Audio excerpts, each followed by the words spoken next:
Hello everyone. Today I'm going to be showing you how to sketch derivative graphs as well as convert between derivative graphs and original graphs and second derivative graphs. So let's dive right into it. So these are the main rules that you should know. The first one is the turning point of f are the zeros of the derivative of f, or f prime. So if we look at this graph here, this is f of x. The purple line is f of x. So the turning points of f, so this is a turning point, this is a turning point, this is a turning point.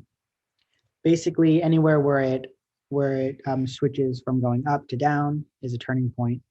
And so you can see that the turning points of f are where the derivative hits the x-axis. It's the zeros of the derivative. So here's a turning point and here's a zero. Here's another turning point and here's another zero. So wherever f has a turning point, that's where its derivative is going to hit zero, is going to have a zero. So now let's move on. The intervals in which f is increasing / decreasing tell you where the graph of f prime is positive or negative. Okay, so as we can see here, f of x is increasing. So therefore, the derivative is still positive. But as soon as f of x has that turning point and it starts going down, this immediately becomes negative.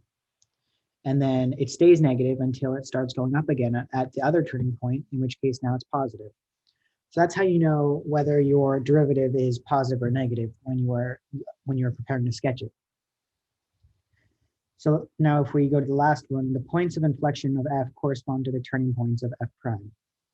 So points of inflection are simply where the instant where f changes concavity. So it's either going from concave down to concave up or concave up to concave down. You'll typically find it somewhere in between two turning points. So for example, we can see this is a turning point of f prime, correct? Where the green right here. So we can see that there's obviously a change in concavity at some point here, because once you have a turning point like this, and you want another turning point like this, at some point you need to change from concave down to concave up. And so that's simply where a point of inflection is. So we can see that a point of inflection is somewhere here, and so therefore there's a turning point in f prime. Here there's another, somewhere here there's another change in concavity, and so therefore there's a turning point here. Somewhere here there's another turning point, another change in concavity, and therefore there's a turning point there. Simple as that. So now if we move on to f prime to the second derivative, the turning points of f prime are the zeros of the second derivative. So that's pretty much the same thing as the step before, except moving down a level, right? So the turning points of f prime, which is the green, this is a turning point, and it's where the second derivative hits the x-axis. Same thing as before. Where f is concave up, the second derivative is positive. So concave up, and where f is concave down, and the second derivative is negative. So in other words, f is concave down here because it's opening down. So therefore, the second derivative is negative. But as soon as the point of inflection comes, and it becomes concave up again, the second derivative is positive, and it changes once the second point of inflection comes, and it becomes negative. So those are the rules, and so let's move on to a question. Here's the graph of f prime of x for a function f. From the graph, indicate A, the x-coordinate of any points where f has turning points, and determine the nature of these points. What it means by determine the nature of these points is simply just state whether it's a minimum or a maximum. Okay, so let's look. So you can either solve this by looking at the graph, or you can make a number line, I guess also by looking at the graph. I'm going to show you my method of making a number line because I find it easy, and this is the way I was taught. So we make a number line and consisting of a line which is labeled as the x-axis, and the top side of the line is going to be for the derivative, and the bottom side of the line is going to be showing what y is doing. So let's look. So where are the zeros for this? We have a 0 here, a 0 here, a 0 here, and a 0 here. And forget the pink lines. Don't worry about the pink lines because those are just to show you where the zeros are. Those aren't part of the graph. Okay, so we have a 0 at -1, 0, 1, and 2. All right. So let's do the top first.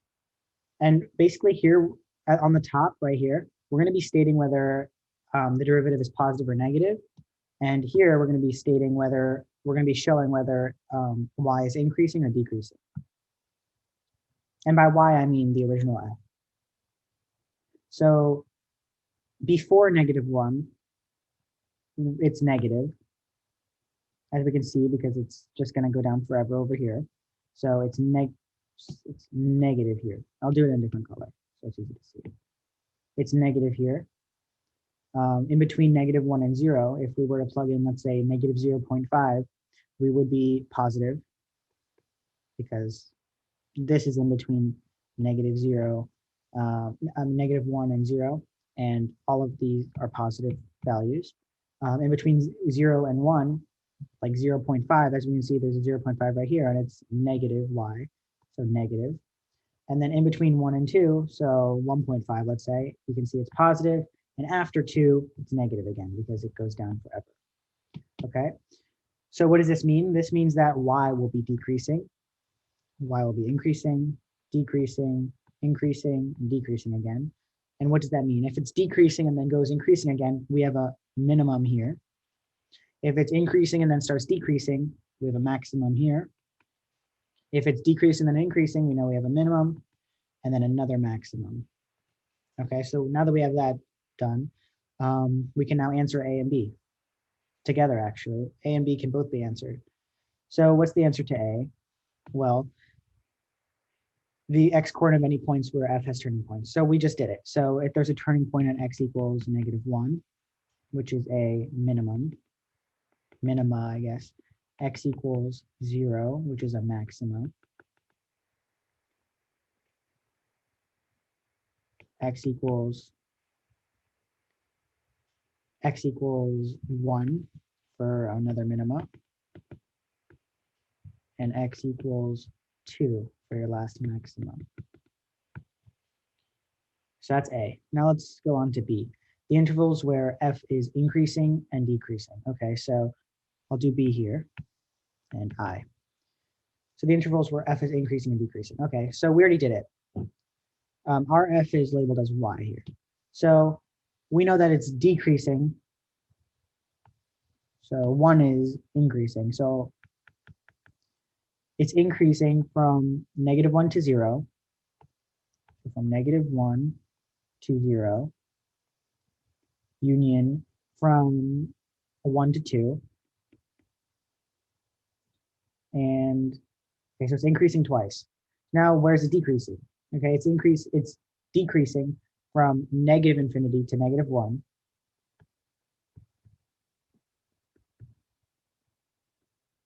Again, from 0 to 1. And then again, from 2 to positive infinity. And that's B. And we can get that simply just by looking at our number line we made up at A. Now let's go on to C. The x coordinate of the points of inflection of F. Okay, so we have points of inflection where the second derivative is equal to 0, because that's where our concavity is changing from down to up or up to down, and therefore it's going to be 0 at that single point. So it's where the derivative, second derivative, is equal to 0. So where is the second derivative equal to 0? Well, we have flat line here, flat line here, flat line here. So there are 3 places: at -0.62, at 0.5, and at 1.62, because we're just simply looking for where the slopes equal 0 in the first derivative. So at x equals -0.62, 0.5, and finally 1.62. So now D, the intervals where f is concave up and concave down. Okay, so it's concave up where the second derivative is greater than 0. So therefore, we know that it's greater than 0 where the first derivative is increasing. So it's increasing from negative infinity to negative 0.62. So we can start off by doing that. Again, from 0.5 to 1.62. 0.5 to 1.62. And so therefore concave up.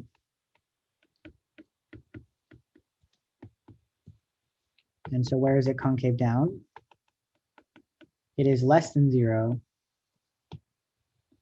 on, it's decreasing from negative 0.62 to 0.5. Again from 1.62 to positive infinity. Yeah. And therefore, concave down. Lastly, for E, we need to sketch a possible graph of F using your answers to part A, B, and C. So basically, it doesn't have to be a perfect graph, and it doesn't even have to be the actual one, because it would be kind of hard just by using our answers to A, B, and C, because we never really got any exact points. But we can guess what it could possibly look like. Okay, so we know that it has to be decreasing from negative infinity to -1, where it has a turning point at -1. So it's going to be coming down, coming down, coming down, and have a turning point somewhere there. Then it has a point of inflection. It has a point of inflection here. I guess there's going to be a point of inflection here where it changes concavity, another point of inflection here, and another point of inflection here.